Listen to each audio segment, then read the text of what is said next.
ആദി എന്ന 2ാം ക്ലാസ്സുകാരന്റെ തോട്ടമാണ്. കൃഷി കുട്ടിക്കളിയായി മാത്രം കാണാത്ത ആദി നെയ്തെടുത്ത ഹരിതസ്വർഗം.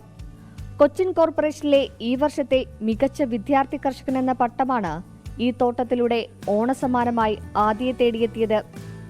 ഒരു ഫാം തുടങ്ങണമെന്ന ബിസിനസ്സുകാരനായ അച്ഛൻ രാജേഷിന്റെ ആഗ്രഹമാണ് മകൻ ഏറ്റെടുത്തു കഴിഞ്ഞത്. മണ്ണ് കിളയ്ക്കാനും കുഴിയെടുക്കാനും തൈ നടാനുമൊക്കെ മുന്നിൽ നിന്ന അവനാണ് ഇന്നതിന്റെ നടത്തിപ്പുകാരൻ. സ്കൂളിൽ അതിന് വന്നിട്ട് ചെടിക്ക് വെള്ളം കൊടുക്കും, കോഴിക്ക് വെള്ളം കൊടുക്കും, പിന്നെ പപ്പീസിന് ഫുഡ് കൊടുക്കും, അതൊക്കെ ഉണ്ട്. ഈ പ്രാവശ്യത്തെ കുട്ടി കർഷകന്റെ അവാർഡ് കിട്ടിയില്ലേ ആദിക്ക്? അപ്പൊ എന്ത് തോന്നി? അപ്പം എനിക്ക് കുറച്ചും കൂടെ ഫാമിംഗ് ചെയ്യണമെന്ന് തോന്നി. പലതരത്തിലുള്ള 100ഓളം ഫലവർഗ്ഗങ്ങളും പച്ചക്കറികൾക്കും പുറമെ അലങ്കാര മത്സ്യവും പശു, ആട്, കോഴി എന്നിവയും ആദിയുടെ മേൽനോട്ടത്തിലാണ് വളരുന്നത്. ആലിസ്, മലർ, എൽസ എന്നിങ്ങനെ രസകരമായ പേരുകളും ആദി ഇവയ്ക്ക് നൽകിയിട്ടുണ്ട്. അച്ഛനും ഒരു മുഴുവൻ സമയ സഹായിയും കൃഷിക്കൊപ്പമുണ്ട്.